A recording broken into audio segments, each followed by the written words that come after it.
I just got a message on Facebook. An old school friend of mine just passed away. He was my age. You never think it will happen to someone your age until it does. We weren't that close at school, but when I got the message, it stopped me. Because at some point, you stop hearing about people older than yourself dying.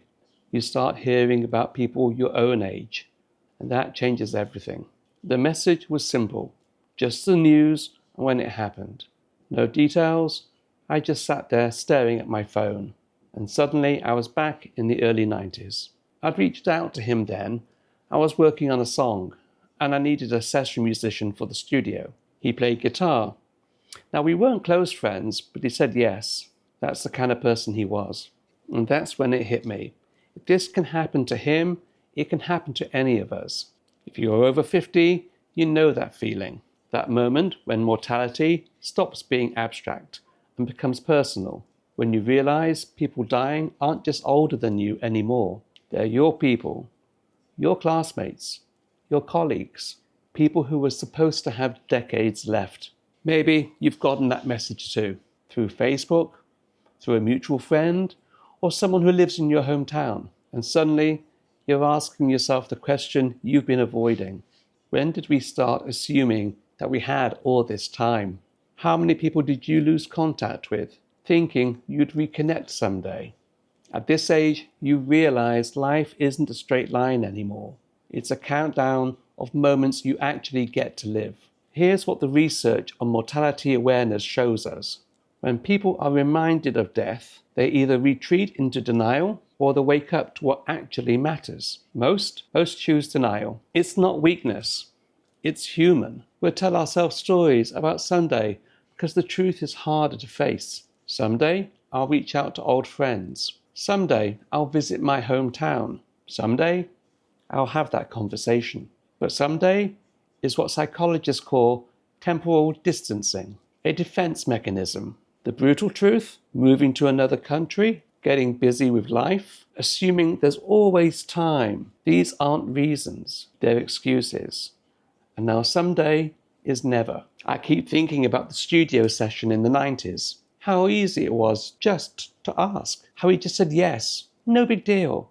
Just two guys making music for a few hours. Maybe you have moments like that too. Simple connections that meant more than you realized at the time. People who said yes when you needed help, who were part of your story in a small but important ways. The 3:30 a.m. anxiety about money, about the future, about what people think. It all feels different when you're reminded that the people who knew you when you were young, when you were trying things, when you were young enough, brave enough to ask for help, they're not going to be around forever. Studies on post-traumatic growth shows that confronting mortality leads to what researchers call benefit finding. People report stronger relationships, clearer priorities, and deeper appreciation for ordinary moments. It's not that death makes life meaningful. It's that remembering death makes you stop taking the connections that you have for granted. There's probably somebody from your past you think about